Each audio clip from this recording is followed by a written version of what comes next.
I do want to welcome you to the Neighborhood Passion Affinity Network. Tonight we're focusing on the first passion, crime reduction and prevention.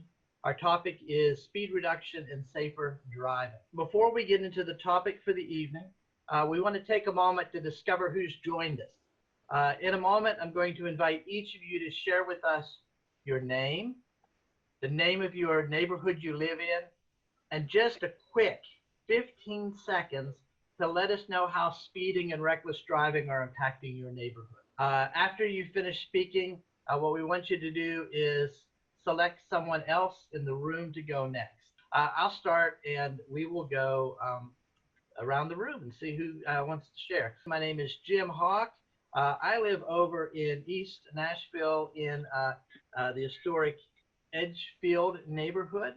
I live on Shelby Avenue, which is a speed strip. I will be walking out and sitting on my front porch, and one right after another, the police are pulling cars over all night long. So it's rather crazy in our neighborhood. Since he doesn't have video or chat, or he's on his phone, I want to ask Thomas to introduce himself. I'm Thomas Wilson. I don't know the name of the neighborhood in which I live, but Cephas Avenue has been a place of considerable drag strip type style racing and people speeding through here for years. Thanks, Thomas. Would you pick, you can't pick anybody, so I'll pick for you. I don't think you can see anybody. Let's do Claudette Steger. Hi, I'm Claudette Steger. I'm in Germantown. And there are just so many ways speeding in traffic impacts the neighborhood, but it does make it hard to walk, and we pride ourselves on being a walking neighborhood. You can always see people out, but sometimes they are dodging cars and trucks and everything else.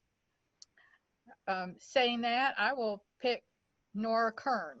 Hey everybody, my name is Nora Kern, and I'm the Executive Director of Walk Bike Nashville. I'm also a resident of the Maxwell Heights Neighborhood Association over in East Nashville. And speeding affects, definitely, I live on a very busy street, and also, not surprisingly, walk and bike in my neighborhood a lot, and always wish I could do so more safely. So I'm going to call on Anita Armstrong. I have to unmute myself. Hello, Nora. I am Anita Armstrong, president of Greenwood Neighborhood Association in East Nashville. And we are working on 2 or 3 streets right now in our neighborhood that are where people speed all of the time. And one of our problems, not only with speeding, but people that park too close to the corner and you can't see to pull out onto the next street. It seems to be a problem as well, but we do have a lot of speeders and people that just slow down at the stop sign and do not come to a complete stop. So that's a problem in our neighborhood as well. Makes it difficult for people to walk and bike. Thanks, Anita. Oh, and I call on Tricia. Hey everyone, Trish France here. I work with Neighbor to Neighbor as the development director, and I'm the president of Caldwell Abbey Hall, the zoo neighborhood. And speeding is a nightmare in our neighborhood. I live on a cut-through street, so people can get from Trousdale all the way to Nolensville Road and avoid Harding Place and avoid Elysian Fields. And they treat it like it's I-65. So it's not good. But we are getting some traffic calming cushions put in a couple of weeks. And I will pass it to Ross.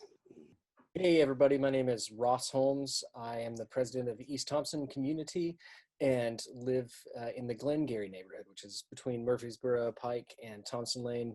The same for most people. Our neighborhood has become a major cut through between a couple primary lines. Speeding is an issue. There have been a couple instances on my street specifically where vehicles have lost control and run into 2 homes. Mostly these little hot rod cars. It's dangerous, so it's been a concern for a long time. I'll pass it to Ruby Baker. Hey everybody, Um, we don't have a problem with speeding. Everybody drive the speed limit in our neighborhood. We, they stop at the stop sign, they see the bikes coming, they pull over. So we don't have a problem. So I'm just here just to, just see what's going on. But no, everything everybody's mentioning, we have the same issue in every neighborhood.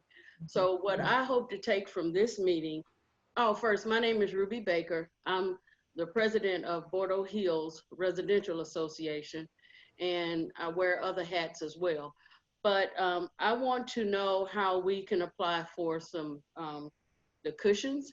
We went through the traffic calming. They printed the speed limits on the street. They posted the traffic calming signs, and that does not work. So we're just trying I want to try the cushions. So from this meeting, I hope to learn how I can apply for those for our neighborhood and see what other traffic calming measures you have out there. Hi, Nora. Thank you. And I will pass it to Joe Mays. Hi, everybody. I'm Joe Mays. I'm the project and program manager at the Nashville Civic Design Center, now the Civic Design Center. I live in the Bluefields neighborhood, and I have people cutting through from Lebanon to Donaldson Pike all the time. Luckily, there is a stop sign on my road, so I'm thankful for that, but definitely don't have sidewalks for pedestrians to be on, so that would be nice to have. I will pass it on to Aaron Evans. All right, thank you, Joe. My name is Erin Evans. I'm the council person for District 12, which is out in Hermitage, and I live on a cul-de-sac, so I actually don't have any traffic issues in my direct neighborhood because it's very small. But I would say that speeding issues are probably top 3 issues that residents are concerned about out here, because as we have continued to grow, the connectivity is great for connectivity, but it doesn't help curb, some of the speeding issues that we have. And we also have challenges with enforcement, just based on the constraints that MNPD has. And so I'm here to learn more. I've invited some folks out in District 12 who are here tonight. So I'll actually turn it over to Kathleen and Jason to speak next. I'm gonna interrupt, Kathleen. I'm sorry, but I want to make sure we have time for the topic, and this is all new to us, this format. So what we're going to ask everyone to do very quickly, because we get it. Everybody has a problem. The point's been well made, right? Everybody has a problem. So if you would just tell us your name and the neighborhood that you're from, if you know that. Kathleen? Well, this is Kathleen Sprandel. She is the chairperson of our safety committee here in Lake Park. I am the president, Jason Stad, of the Lake Park Homeowners and Residents Group. And same thing, we got a 4-way stop, everybody runs, speeding. I'll go ahead and pass it on. I don't know who hasn't spoken yet. Okay, Courtney. Sorry, thank you. Courtney Williams. I live in Highland Heights. I'm on the steering committee for the neighborhood association, but lots of neighbors have expressed concern, so just joining to see how I can be of service. Thanks, Courtney. Ingrid, do you want to introduce yourself? Hi, I'm Ingrid Campbell. I'm the president of McFerrin Park neighborhood. And we're in the middle of major growth around here. And with that comes more people. So has some issues of people doing 80 on a 20, 30 mile per hour road. So I'm going to have to beg for forgiveness. The time that we have is so precious. And even though you are important, when we started, we had only 10 people in the room, and we've blossomed greatly. And if we have everybody introduce themselves at this point, we're not going to have time for the topic. So I'm going to, unfortunately, everybody look on your screen and see all the wonderful names of the people who did not speak. And what we're going to do is turn it over to Valerie, who's going to introduce tonight's topic. Great. So speeding and reckless driving in our neighborhoods is pervasive. As we have heard just moments ago, most neighborhoods are dealing with a difficult situation. Already this year, traffic fatalities have increased 5%, and that's with fewer cars on the road. So many neighborhood organizations are trying to work with public works and to obtain traffic calming devices. But this process for many has been very difficult, slow at best. So tonight, we're not going to be discussing that particular problem, but we will be focusing instead on what residents and neighborhood groups can do on their own to reduce speeding and promote safer driving. We will open up the conversation to everyone in just a little while. But before we do, we have three fantastic people who've been working on this issue. Meg Morgan with Route Nashville, Joe Mays with Civic Design Center, and Nora Kern with Walk Bike Nashville. Meg is with Route Nashville, and she has an out-of-the-box idea for mitigating the problem. Hi, Meg. Thanks for joining us tonight. So what can you tell us about this topic? Sure. Thanks, Valerie. Good evening, everybody. My name is Meg Morgan. I'm the campaign manager with Route Nashville, which is Nashville's tree planting campaign. So what on earth am I doing in this session? What on earth do trees have to do with this topic? Surprisingly, more than you might realize.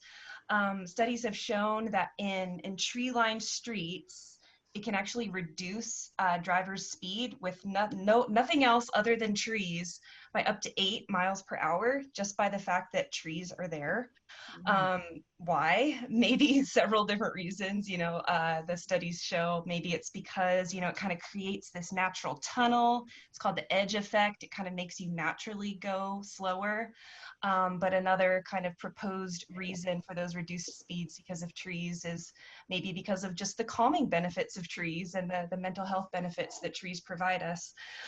So whether or not how trees are reducing speed, it has shown that it is something that can be done. And planting in the right of way along street trees is something that Metro Nashville does have a budget for through their tree bank, and you can do that through Route Nashville. We'd love to get more trees planted in your neighborhoods for so many reasons, but one reason definitely being traffic calming. So yeah, believe it or not, planting trees causes people to go slower. Excellent. Thanks so much, Meg.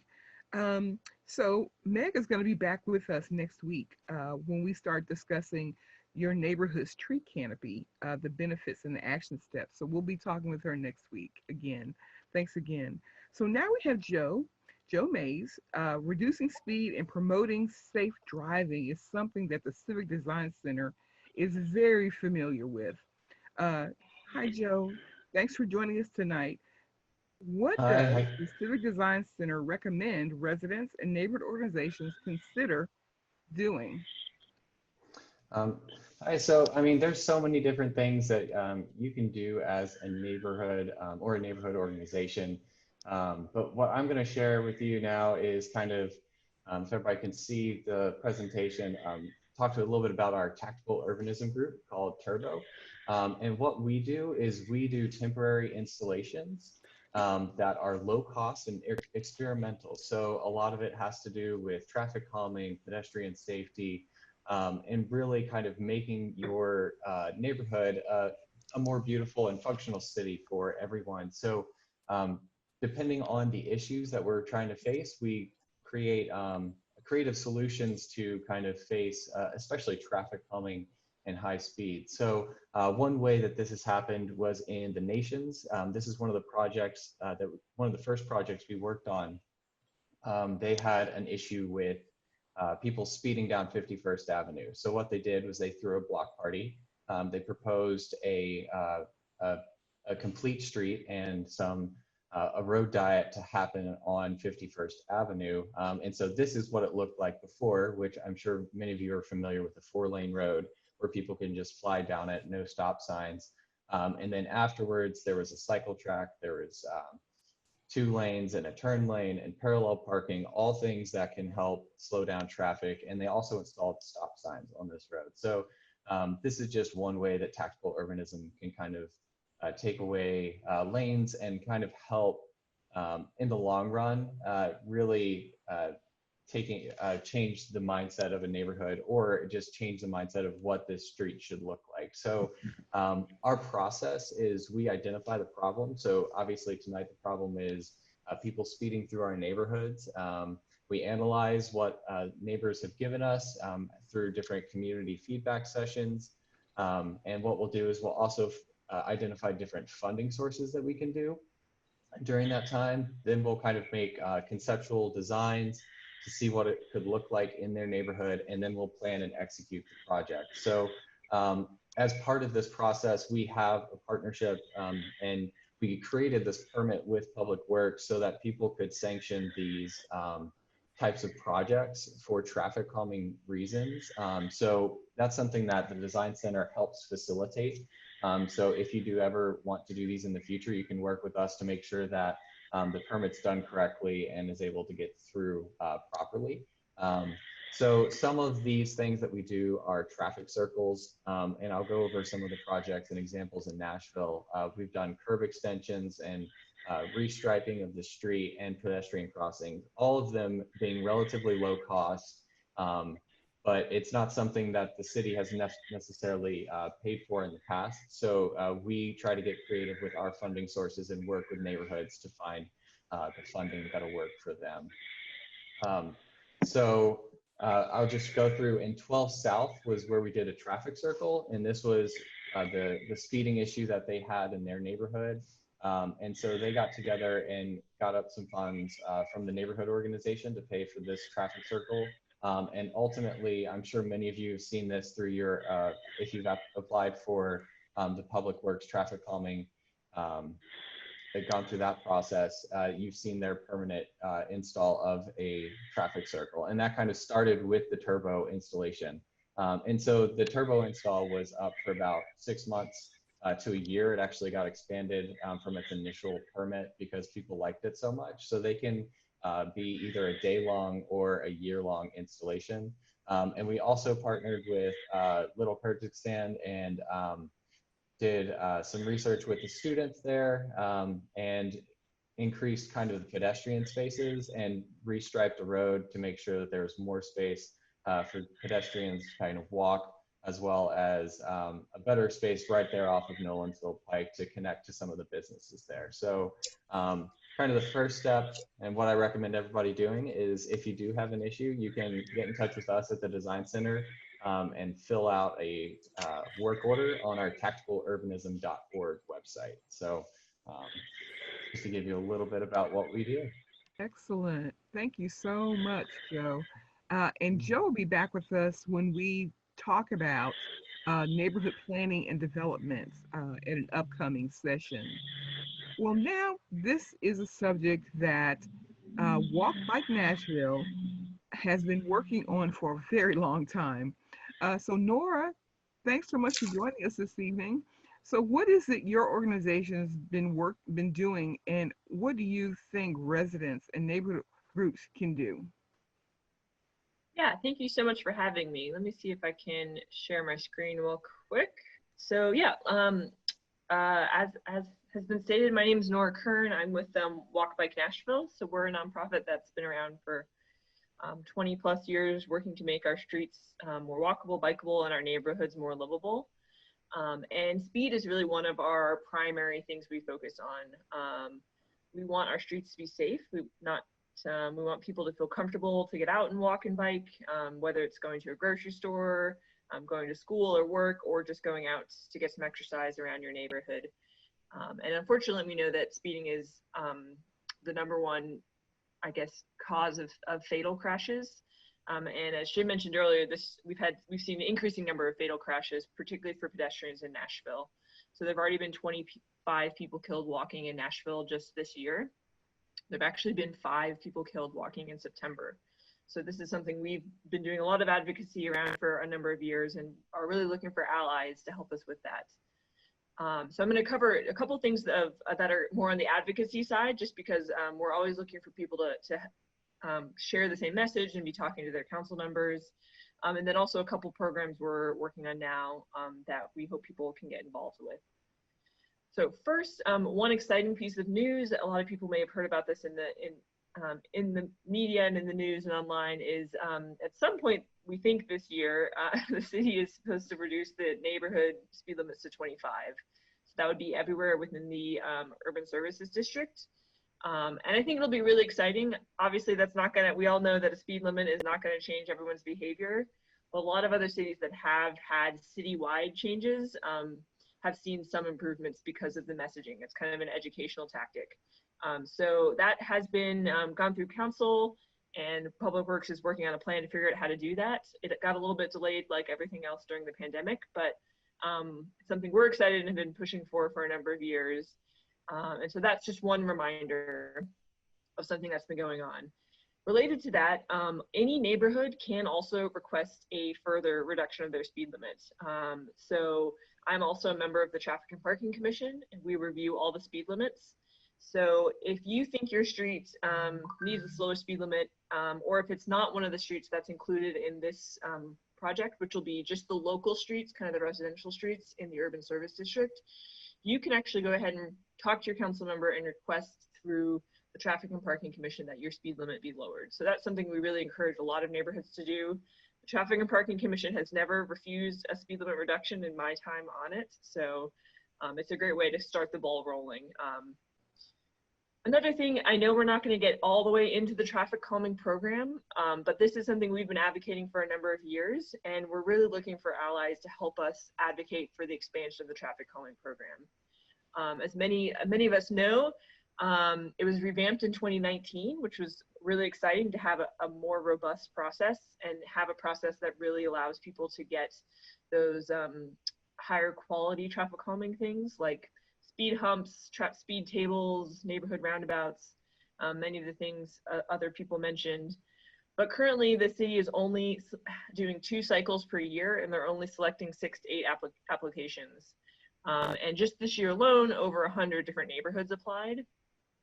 And the constraint there is really funding. So we just want to remind everybody, when you're talking to your council members, and I know we have one of them here with us, we need to really continue to emphasize the importance of this program. It's a pretty cheap program in the grand scheme of things, and it's one that benefits really every neighborhood in the city. And we want everybody who applies and has a good case for traffic calming to be able to get that. So keep that in mind when you're talking to your neighborhood. And if you want to get involved, we probably will be doing a campaign on this later in the fall to try to make sure this is included if there is a capital spending plan this year. Another thing I wanted to highlight, some work we've recently started doing. We have access to this very high-tech platform called Streetlight, and you don't need to look at all of this, but Streetlight is a really unique platform that uses big data, so all cell phone data, app data, anything that has a location service tracker on it to tell you things about traffic. And one thing you can use it for is understanding speed. And so we have started doing some speed studies on our own for different neighborhoods. Greenwood Avenue was one of the ones that requested that we look at their street because they thought they had seen a lot of speed increasing over the pandemic. And I'm sure other people may have seen something like this. And what they were feeling and felt like they were seeing turns out was true. So Greenwood Avenue in East Nashville had a reduction in number of cars every month this year compared to last year, but it had an increase in average speed, and most importantly, an increase in the number of drivers going over 30 miles an hour. And so if you're interested in learning more about what's going on using this big data tool, we'll be looking for other neighborhoods to work with. So please reach out to me because we want to better understand if this increase in speeding that we're hearing about is taking place across the city. We have heard that that's happening everywhere during the pandemic. As there's less traffic, more people are speeding. So 2 last quick things to mention. One thing which we kind of launched this year, it's grown more than we thought it would, but we have started a yard sign campaign. So we have drive slower yard signs, and then we have yard signs that say watch out for people walking and watch out for people biking on either side. So the Greenwood Street, for example, that reached out to us on the, I think south side of Gallatin, I'm trying to get my directions right. They got 25 different yard signs, and they're now all the way up and down the street. And if that's something your neighborhood's interested in, really trying to get the message out there to people who are driving, we'd love to work with you. You can buy them at this website, which I can also post in the chat. But if you want to buy a bulk order, we're happy to pretty much do them at cost. So just reach out to me if you want to get a whole bunch of signs for your neighborhood, particularly as we're seeing these higher speeds. And then last, and I think most exciting, we announced today that we are going to be working with Metro Public Works to bring back slow streets. For those who, some people may remember in the early months of the pandemic, the city did a program called Slow Streets Nashville, where they made some streets that had traffic calming applications temporarily closed to through traffic. The idea was that that would help reduce cut through traffic and make those streets slower and nicer for people walking, biking, or just living on those streets. So we are going to be supporting the city in a kind of 2.0 version of that. We'll be doing a lot more signage, have a lot more yard signs, mailers to the residents around there, hopefully make it even more robust of a program. And this time it is an application-based process. So we're going to pick 8 to 10 neighborhoods, and we will be looking for neighborhoods to apply. So those applications, we have a pretty quick window. So we'd really encourage everyone who's interested in getting a slow street on a neighborhood street within their neighborhood to fill this out. It's a pretty quick process, and then we'll be following up with people and trying to get these as many as we can around the city. Remember, you heard it here first, folks. Yes, this is literally breaking news. So this is my email, and I'll post some of those links in the chat if you want to follow up on any of that. I saw there were some chat things, but I didn't see them when I was sharing the screen. All right, thank you so much, Nora, and I sure will be seeing you over the next year. Well, now it's your turn. What questions or comments do you have for our guests? What are some of the ideas that you've tried in your neighborhood? And I see that we have a question from Joe Blakely to Nora Kern. I believe you said the speed limit in the urban services area was decreased to 25. Is the general services area treated the same? I'm not sure. I think the answer is no. I need to review the legislation that passed. And it was only on the local streets. So it's not on the collectors, which are usually the slightly busier street in the neighborhood. But it was focused more in the center of the county. Ruby Baker has a question. Ruby? Hello. Hey, Nora. I have a question about your speed limit reduction. And you said I can request that through our council member, because I was on that committee when we were talking about this, that was going to be launched before this COVID or the tornado. So how do I just reach out to my councilman to ask for a speed limit reduction? Is it an application or something? Yes, it's something council members can request. Not having been a council member, don't know the exact process, but I think if they contact Public Works, they can request it. And I do know, well, there are times when Public Works doesn't want to do it, but sometimes those requests, the neighborhoods can appeal a decision that Public Works makes to the Traffic and Parking Commission. So if Public Works rejects your request, those speed limits are ultimately controlled by the commission, not by the staff. And so you can push even farther if the staff doesn't want to move forward with that. And the last question, you said the yard sign campaign, you said there was a bulk order. Can you tell me what the cost is for those yard signs? Yes, so I think on our website, they're $15 each. If you want to get multiple, we can, I think the at cost is $12.50. So we could order 10 or 20 and just charge you what they cost us. And then we do also have a fund kind of available if any neighborhood has cost as a barrier, we're also happy to just talk with you, but probably around $12.50 for a bulk order per sign. Okay, last question. I forgot who talked about the tree canopy. The gentleman that was talking about the tree, who was talking about the trees? Oh, that was Meg. I'm sorry, who was that? Well, this question is directed about the tree canopy. How do you, I know the tree canopy, I know when you were talking about that, it was mostly for like main streets, like that has the space for the corridor in the middle or the center. How do you do a tree canopy inside the neighborhood? How do we try to reduce the speed there using trees? How does that work? Especially if neighbors don't want trees in their front yard. So what can we do there? Is it anything we can do there? Hey Ruby, it's Meg. I'm with Root Nashville. I think your question was directed to me, so I'll go ahead and take it. So I'm glad you asked it. So the trees reducing speeds, it's not just in the median, it is also trees kind of lining the roads that's in the right of way. So that's the area in your front yard that's generally between the street and where your water meter is. That's actually public property. Right. That's the right of way. Yeah, it is. So Okay. we're actually exploring, and if your neighborhood is interested in doing this, a kind of opt-out planting in a selected neighborhood where it's the right of way, it's public property. We'll water the trees and take care of them if accepted, but it's a system to where you could automatically get a tree unless you opt out of that program. So that's something that we're exploring, but you're right, we do want to make sure that people want trees if they're going in what they perceive to be their own yard. So if it's not the traffic calming benefit that hooks them, there's a bunch of other benefits of trees as well. And I've found that it's kind of finding what your neighbor really cares about, whether it's beautification or traffic calming or something else. Okay, thank you. You're welcome. Anybody else? Any other questions for our guests?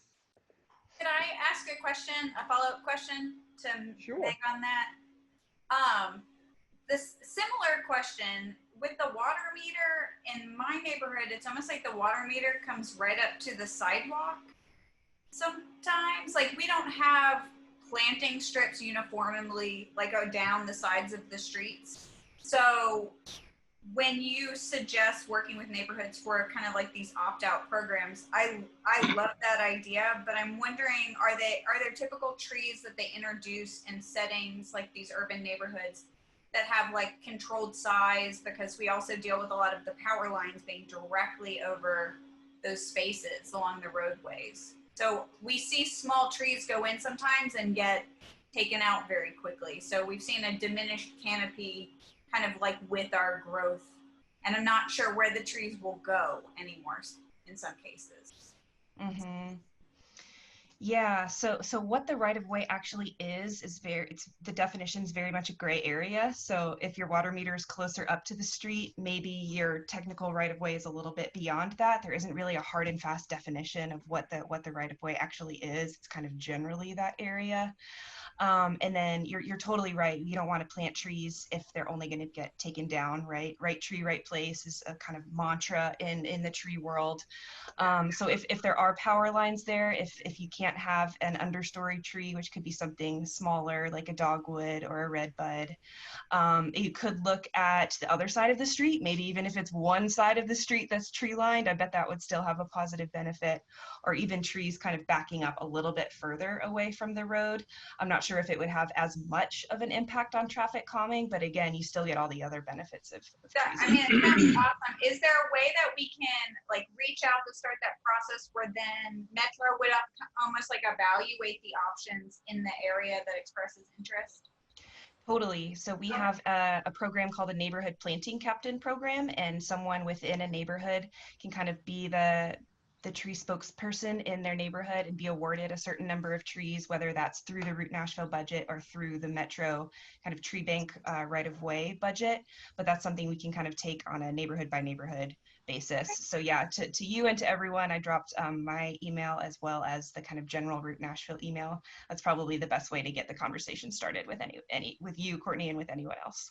Thank you so much. Yeah. Right. Valerie, Ed Brandon, can you hear me? Yes, we can hear you. Okay. Want to be sure that I'm on. Valerie, I got my computer fixed today, but thanks for your help if I needed the phone.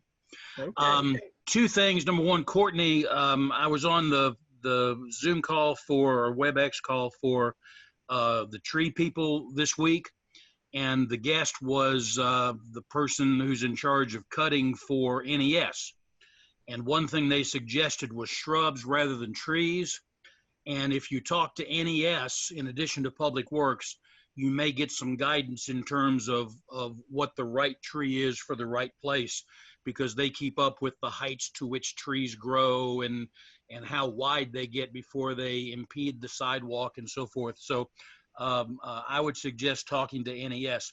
The second thing is, and I'm not sure for whom this is intended, in West Nashville, like Kenner Avenue and so forth, traffic calming was put in, and then it was taken out because the residents said, well, we thought it was just going to slow the other people down. And they didn't like and I don't want to sound pejorative, but it was a problem when the actual traffic calming went in and people had to drive over the speed bumps themselves and so forth. So the question is, are there things that you have found that don't work that neighborhoods should not pursue because they're going to be dead ends? And with this response, this will be our final comment for the evening. Well, I can try to take that one. Yes, I think actually some of the pushback 5 to 10 years ago on a couple different projects is why the traffic calming program got a little bit put on hold for the whole city. And with the new application, they actually really emphasize two things. One is neighborhood input. You actually have to collect signatures, or they prefer people to collect signatures from people on the street so that it doesn't surprise anybody. They try to have as many kind of residents get buy-in as possible, which I think, that is a little bit of a barrier, but I think that is a good way to prevent pushback, is try to really talk to all of the neighbors beforehand. And then the other thing is they're actually really expanding what types of traffic calming they put in now. And if you are selected through the traffic calming process, they work with your neighborhood to try to determine what makes sense. So maybe some neighborhoods want speed bumps and speed humps, and that's great. A lot of neighborhoods do like those. Some neighborhoods might want like bulb outs or pinch points that's kind of, narrow the street down. Others want the neighborhood traffic calming circles, permanent speed sign, flashers. So there's a bunch of different options now that they're considering to try to find something that works for that specific neighborhood. So it's a bit like what Meg said about the trees.